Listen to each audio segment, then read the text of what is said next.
Hello student, आप सभी लोग बिल्कुल स्वस्थ, चुस्त और बिल्कुल ही उत्सुक होंगे कि आज अपन कौन से टॉपिक का अध्ययन करने जा रहे हैं।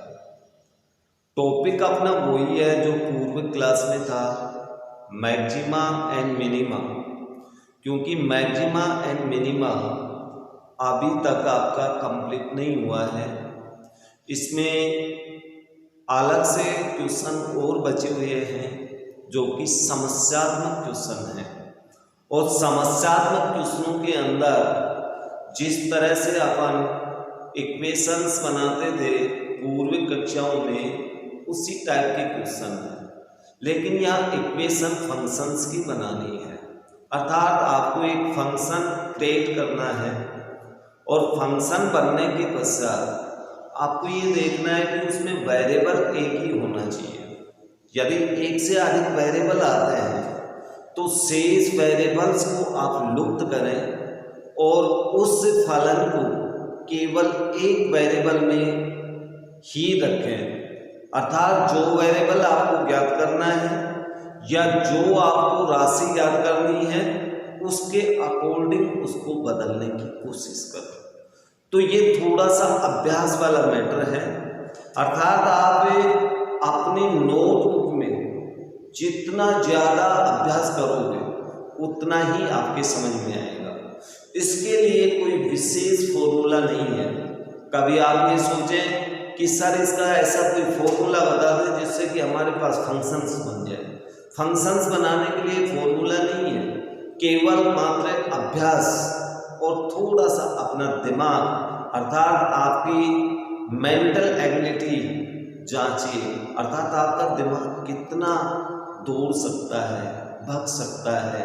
अर्थात उसी के आधार पे अपन देखिए क्वेश्चन करके देखते हैं कि इन क्वेश्चनों को, जो समस्यात्मक क्वेश्चन आते हैं इस प्रश्नमाला में, उनको हम कैसे हल करें। तो समस्यात्मक प्रश्नों को हल करने के लिए एक एग्जाम्पल है इसमें 35 नंबर में। 35 नंबर में जो एग्जाम्पल है, योग 60 दे रखा है दो संख्याओं का और उनका ये मान अधिकतम है। अर्थात अधिकतम के लिए आपको इसमें एक फलन की उत्पत्ति करनी है।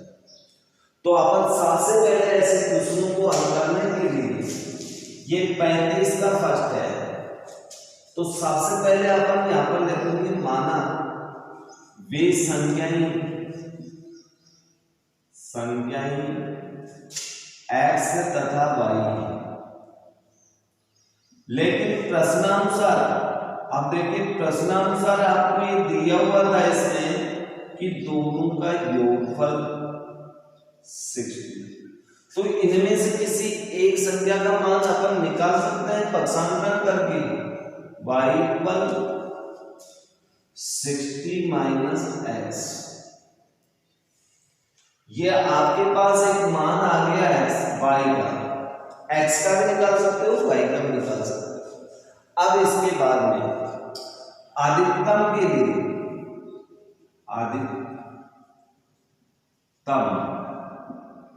लिए, अब एक फलन बनाते हैं।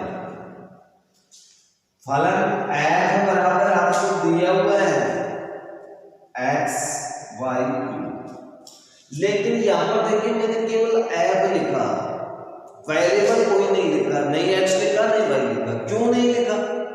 क्योंकि इसमें दोनों वेरिएबल है तो कौन सा लिखूं। अब दोनों वेरिएबल तो फंक्शंस में नहीं लिख सकते, इसलिए यहां पर मैंने किसी भी वेरिएबल को नहीं लिखा है। अब वेरिएबल कौन सा लेना है आपको, देखिए y का मान इसमें रख देंगे तो ये y विलुप्त हो जाएगा और केवल x बन जाएगा। तो आप समीकरण नंबर 1 से y का मान रख दो इससे। तो आपने पास फलन देखिए x टर्म में बनेगा f(x) बराबर x * y का मान यहां से रखें 60 - x की पावर 3। अब बताइए आपका फलन केवल x वेरिएबल में है ना, यस, तो यहां पर 60 देखें तो 60 तो अचर है, अर्थात संख्यात्मक मान से नहीं देखना, वेरिएबल्स को देखना है। 1 वेरिएबल में आपका फलन बन चुका है।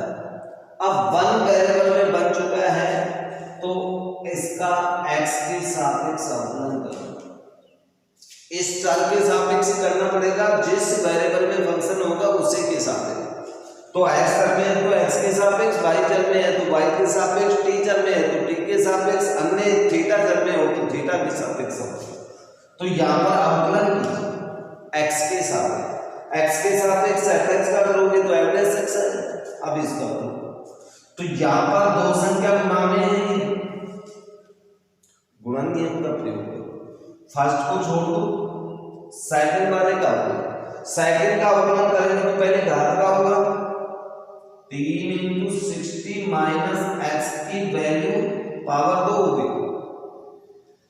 लेकिन अब अपन को अवकलन करना पड़ेगा श्रृंखला नियम के अनुसार 60 - x, 60 का तो 0 हो जाएगा, -x का तो -1 होगा ना, ये अवकलन होगा।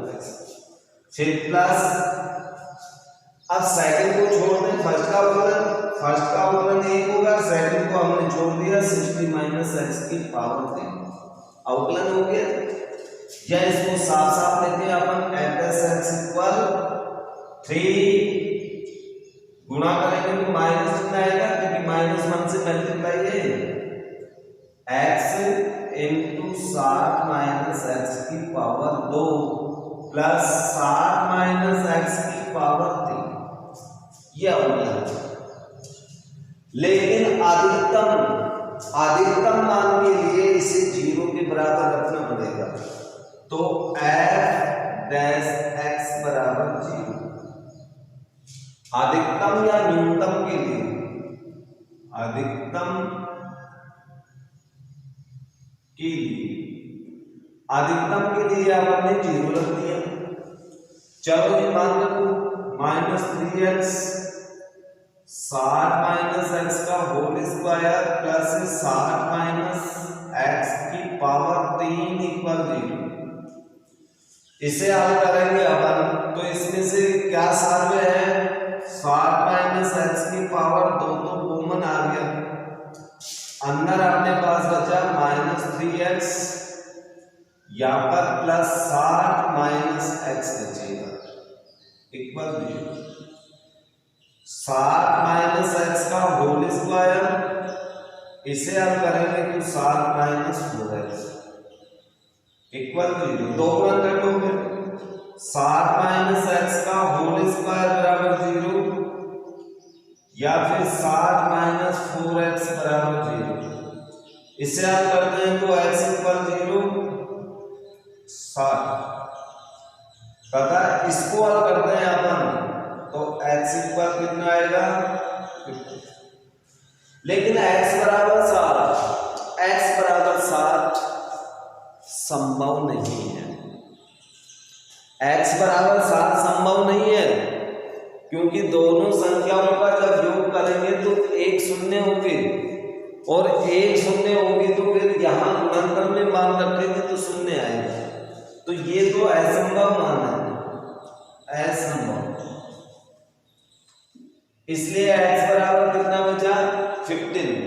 अब हमें ये जांच करना है कि ये उच्चिष्ट बिंदु होगा, यदि ये उच्चिष्ट होगा तो फलन का मान अधिकतम होगा, ये उच्चिष्ट होगा तो फलन का मान अधिकतम होगा, और अधिकतम होगा तो फिर हम दूसरी संख्या भी याद कर सकते। तो द्वितीय अवकलन देख लेते हैं, f'(x) द्वितीय अवकलन का मान, इसका पुनः x के सापेक्ष अवकलन कर लो आप, पुनः x के सापेक्ष अवकलन करोगे तो यह आएगा -3 गुणन नियम से 2x × 60 - x × -1 प्लस, अब 60 - x को तो छोड़ दिया और x का करेंगे तो 1 होगा। इसका अवकलन करेंगे तो आपके पास आएगा 3 into 60 minus x into minus 1। द्वितीय अवकलन हो गया। चलो जी हल करो।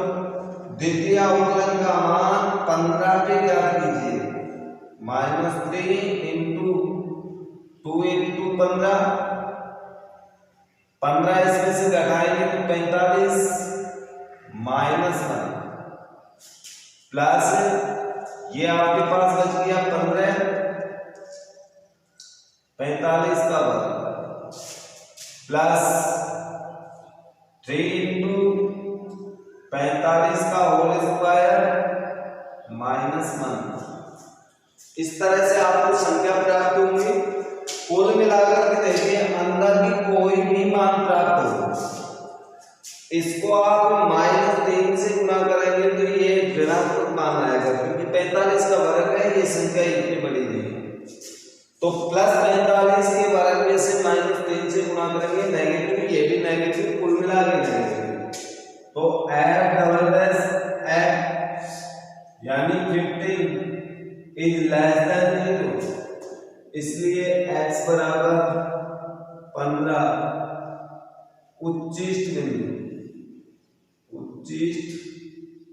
बिंदु है। और जब ये उच्चिष्ट बिंदु है तो इस पर फलन का मान अधिकतम ही होगा, इसलिए y बराबर 60 माइनस 15 बराबर 45। अर्थात एक संख्या आपकी 15 होगी तो दूसरी संख्या 45 होगी। क्वेश्चन नंबर एग्जाम्पल 35 का भी और 35 के बी में भी कोई समस्यात्मक क्वेश्चन है, यानी x³ + y³ के न्यूनतम मान के लिए उन दो संख्याओं को ज्ञात कीजिए जिनका योगफल 16 है। तो हमने मान लिया संख्या x और y, तो प्रश्नानुसार दोनों का योगफल दिया हुआ है 16। तो यहां से हम पक्षांतर के द्वारा x की वैल्यू भी y की वैल्यू भी ज्ञात कर सकते हैं, समीकरण नंबर 1।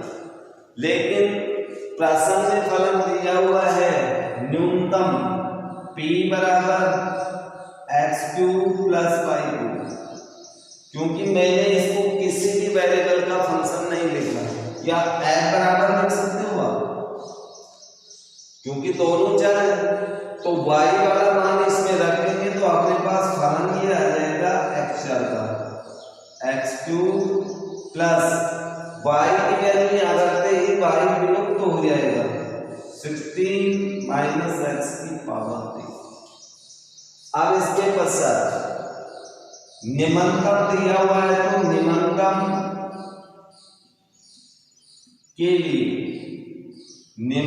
के लिए आपको f' बराबर 0 ज्ञात करना पड़ेगा, चाहे उच्चतम हो चाहे निम्नतम। तो इसका x के सापेक्ष अवकलन करो, तो पहले अपन अवकलन कर लेते हैं। चलिए पहले अवकलन कर लेते हैं, बाद में मान रख लेंगे। पहले अवकलन कर लीजिए, f' x के सापेक्ष अवकलन करेंगे, इसका अलग होगा, इसका अलग होगा, क्योंकि दोनों पर योग में है। तो इसका तो हो गया 3x² प्लस इसका पहले घात का करेंगे तो 3 16 माइनस x की पावर 2, लेकिन अब 16 माइनस x का करेंगे तो -1 होगा, यानी आपके पास f' आ चुका है 3x² plus 3 into minus plus को गुणा करेंगे -3 इंटू 16 माइनस x²। अब इसके पश्चात न्यूनतम के लिए f' का मान 0 होना चाहिए। जब इसको 0 के बराबर रखेंगे तो हमें ये मान प्राप्त होगा का होल स्क्वायर इक्वल 0। यहां 3 7 आकर के 0 से निरस्त हो जाएगा, तो आपके पास सिर्फ x² माइनस 16 माइनस एक्स का होल स्क्वायर इक्वल 0 बचेगा। इसका वर्ग खोल दो, यानी एक्स स्क्वायर माइनस 16 का वर्ग 256 minus 32 x plus x square बराबर 3। कोष्टक खोलने पर x square minus 256 plus 32 x minus x square बराबर 0। एक्स स्क्वायर से एक्स स्क्वायर कैंसिल हो गया तो 32 एक्स इक्वल 256 या एक्स इक्वल 256 अपॉन 32। अब 32 का इसमें भाग दें तो ये लगभग 8 बार जाएगा, 32 8 256। अब हमें ये जांच करना है कि x बराबर 2 वास्तव में न्यूनतम बिंदु है। यदि ये न्यूनतम बिंदु होगा तो y का मान न्यूनतम बिंदु पे ज्ञात कर लेंगे, फलन का मान तो न्यूनतम हो गए। तो इसका द्वितीय अवकलन f डबल डैश x ज्ञात करो। इसका जब द्वितीय अवकलन ज्ञात करेंगे तो पुनः x के सापेक्ष अवकलन होगा। 3x स्क्वायर का कितना होगा 6x माइनस, अब इसका पुनः अवकलन करेंगे तो आपके पास पहले घात का होगा 6 16 माइनस एक्स की पावर 1, लेकिन 16 माइनस एक्स का करेंगे तो माइनस 1, यानी f डबल डैश एक्स का मान हमें प्राप्त होगा 6x माइनस गुणा करने पर प्लस हो गया 16 माइनस एक्स। अब f डबल डैश x का मान 8 पर ज्ञात करता है, 8 पे ज्ञात करेंगे तो ये 8 प्लस 6 इंटू 16 माइनस 8, कुल मिला के अपने पास ये तो आ गया 48 और ये भी 48, यानी 96 इज ग्रेटर देन 0। जब ये 0 से बड़ा है तो ये निम्नलिखित बिंदु हो, इसलिए x बराबर 8 निम्नलिखित बिंदु। यहाँ पर हम द्वितीय अवकलन परीक्षण को काम में ले रहे हैं और जितने भी समस्यात्मक क्वेश्चन आएंगे उनमें द्वितीय अवकलन के आधार पर उच्चिष्ट और निम्नलिखित को ज्ञात करेंगे। तो एक बार अवकलन करके तो बिंदु ज्ञात करेंगे और दोबारा अवकलन करके उसमें बिंदु के मान रख देंगे। यदि पॉजिटिव मान आएगा तो बिंदु निम्नलिखित, नेगेटिव मान आएगा तो बिंदु उच्चिष्ट। जब बिंदु निम्नलिखित है तो दिए गए फलन का मान, फलन आपका कहां पर है, ये न्यूनतम, निम्नलिखित बिंदु पर न्यूनतम होगा फलन का मान और उच्चिष्ट बिंदु पर फलन का मान अधिकतम होता है, तो ये न्यूनतम होगा। इसलिए y का मान देखिए, इसमें x का मान रखो 16 माइनस 8 बराबर 8, यानी x का मान 8 हो y का मान भी 8 हो, तो दोनों बिंदु न्यूनतम होंगे और दोनों न्यूनतम बिंदुओं पर फलन का मान भी न्यूनतम होगा। यही अपन को ज्ञात करना था, अर्थात वे संख्याएं क्या होंगी 8 8। क्वेश्चन नंबर 8.5 का पहले का सी क्वेश्चन, dy अपॉन dx उच्चिष्ट या निम्नलिखित ज्ञात करने के लिए पहले x के सापेक्ष अवकलन करें। फलन को y के रूप में मानेंगे तो dy अपॉन dx, fx के रूप में माने तो f डैश x इक्वल, दोनों पर योग में है तो पहले का तो क्या होगा cos x, दूसरे का अवकलन करेंगे तो माइनस कितना होगा sin 2x, लेकिन 2x का भी करेंगे तो 2 होगा, यानी कुल मिला के पहला अवकलन हमें प्राप्त हो चुका -2 sin 2x। अब इसके पश्चात इसको अपन आगे भी हल कर सकते हैं। चलो प्रथम अवकलन अपने पास आ गया, लेकिन द्वितीय अवकलन की भी आवश्यकता पड़ेगी। तो द्वितीय अवकलन परीक्षण से ही अपन हल कर रहे हैं। dx स्क्वायर पुनः x के सापेक्ष अवकलन, कोस का तो क्या होगा माइनस साइन x, इसका अवकलन करेंगे तो अपने पास -4 cos 2x आएगा। ये द्वितीय अवकलन हो गया। लेकिन हमें उच्चिष्ट या निम्निष्ट के लिए dy/dx बराबर 0 होना चाहिए। तो जब इसके बराबर 0 रखोगे तो cos x - 2 sin 2x बराबर 0। इसे हम करेंगे तो अपने पास cos x - 2 into sin 2x की सर्व समीका 2 sin x cos x, ये sin 2x की सर्व समीका लगा दें। दोनों में से अपने पास cos x कॉमन है तो 1 - 4 sin x बचेगा बराबर 0। दो गुणनखंड हो गए तो इसका अर्थ हुआ कि cos x बराबर 0 या फिर दूसरा गुणनखंड 4 sin x बराबर 0। दोनों में से किसी के बराबर भी 0 होगा। जब इसके बराबर 0 है तो हम जानते हैं कौन से cos का मान 0 होता है। 0 मान π/2 का भी होता है, 3π/2 का भी होता है। व्यापक रूप में देखें तो और भी बहुत सारे एंगल होंगे जो cos के रूप में 0 मान देते हैं। इसलिए इसको हल करते हैं तो x बराबर हमें π/2 या 3π/2 भी लिख सकते हो। और भी मान आप निकाल सकते हो, 5π/2 पर भी 0 ही आएगा। और जब इसको हल करते हैं अपन तो sin x बराबर हमारे पास 1/4 आता है। लेकिन sin में किसी का भी मान 1/4 नहीं होता, अर्थात ये sin x बराबर 1/4 ही रहने दो। अब अपने पास ये दो बिंदु हो गए, वे दो बिंदु हो गए π/2 और sin x बराबर 1/4।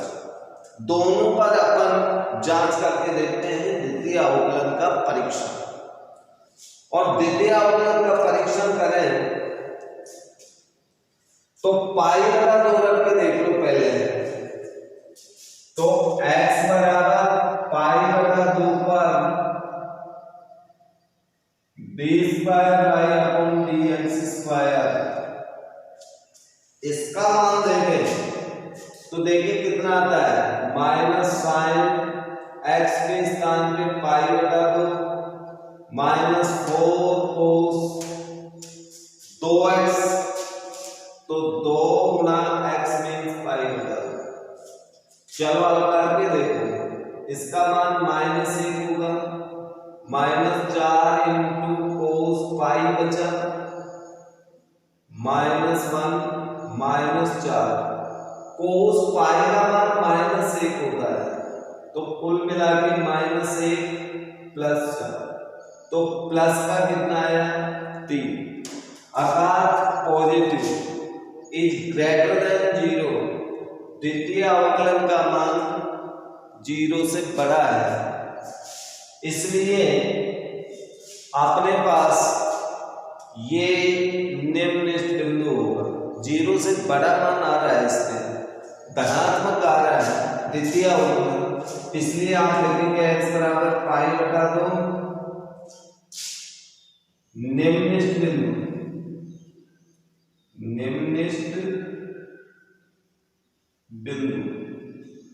और निम्नलिखित बिंदु पर जब अपन फलन का मान ज्ञात करेंगे तो वो न्यूनतम मान होगा, इसलिए न्यूनतम या निम्नलिखित मान, निम्नलिखित भी लिख सकते हो आप, इसलिए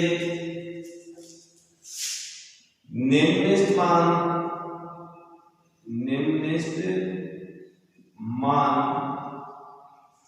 x बराबर π/2 पर, ये फलन में रखो आप, फलन आपका ये तो इसमें मान रखो, आपके पास मान आएगा। साइन पाई बटा 2 प्लस कोस 2 गुना पाई बटा, ये मान होगा निम्नलिखित।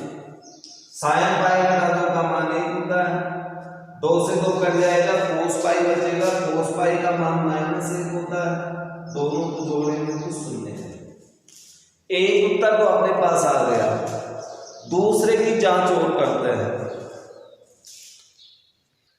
तो जब साइन x बराबर 1/4 है तो द्वितीय अवकलन का मान ज्ञात करते हैं। चलो मान ज्ञात करो, माइनस साइन x के स्थान पे तो 1/4 लिख देंगे, -4 cos 2x का मान नहीं है। अब cos 2x को अपन साइन के रूप में ये भी तो लिख सकते थे, 1 - 2 sin स्क्वायर x, ये सरल समीकरण है। cos 2x का मान साइन के पद में ये होता है, तो इसमें मान रख दिया -1/4 -4 × 1 - 2 और sin x मीन्स 1/4, 1/4 का वर्ग करेंगे तो 1/16 आएगा क्योंकि स्क्वायर है। चलो हल करो, -1/4 -4, इससे हल करेंगे तो अपने पास कितना आएगा भाई, हमें प्राप्त होगा 8, ये कितना आ गया 1/8, तो 7/8 प्राप्त हुआ। लघुत्तम लेके इसे हल कीजिए, -1/4 -7/2, लघुत्तम हमारे पास 4 आएगा तो -1 -14, कुल मिला के -15/4, यानी नेगेटिव मान आ रहा है, इसलिए साइन x बराबर 1/4, ये बिंदु आपका कैसा है, उच्चिष्ट बिंदु है, उच्चिष्ट बिंदु, और इस बिंदु पर जो फलन का मान आएगा वो उच्चिष्ट मान होगा, इसलिए उच्चिष्ट मान, अब उच्चिष्ट मान अपन निकालें तो उच्चिष्ट मान हमें ये आएगा साइन x बराबर 1/4, ये फलन में मान रखो, उच्चिष्ट मान आपके पास आएगा, आपका फलन क्या था, साइन x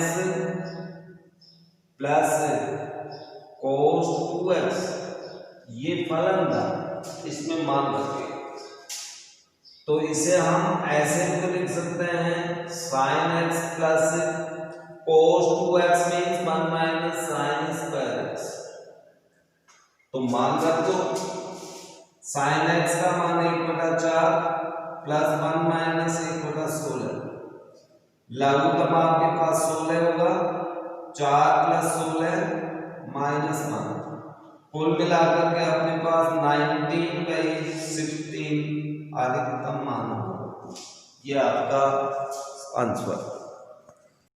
1 मिनट ध्यान से समय देखना, ये एक छोटी सी गलती हो गई यहाँ पर, cos 2x means 1 - 2 sin square x होगा, ये सर्व समीकरण लगाएंगे तो यहाँ पर इनटू में 2 आएगा, इनटू 2 आएगा तो यहाँ पर आप एक लघुत्तम लेंगे तो ये माइनस में आपके पास कितना बचेगा 2, और -2 बचेगा तो इसे आप लिखेंगे 18/16 या फिर 9/8, आपका ये आंसर।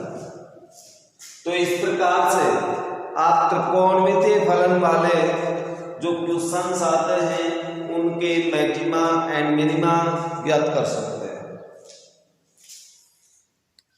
अब यहाँ पर अपने पास स्टूडेंट्स के दिमाग में क्वेश्चन और भी पूछने की है, लेकिन वो सारे क्वेश्चन आज की क्लासेज में हम नहीं बता पाएंगे क्योंकि समय की अभावता के कारण ये संभव नहीं है, क्योंकि आप इससे अधिक लंबी क्लास यदि ऑनलाइन करते हैं तो उसको अपलोडिंग करने में बहुत समस्या आती है। इसलिए आज की क्लास यहीं पे समाप्त होगी और नेक्स्ट जो आपकी डिमांड है नेक्स्ट क्लास में वो पूरी करने की कोशिश करूँगा। वो आपको नेक्स्ट क्लास में मैं समझाऊंगा, क्योंकि क्वेश्चंस मैंने बाद में देखे हैं आपके। और नेक्स्ट वीडियो क्लासेस लेके आए, तब तक के लिए इजाज़त दीजिए। धन्यवाद।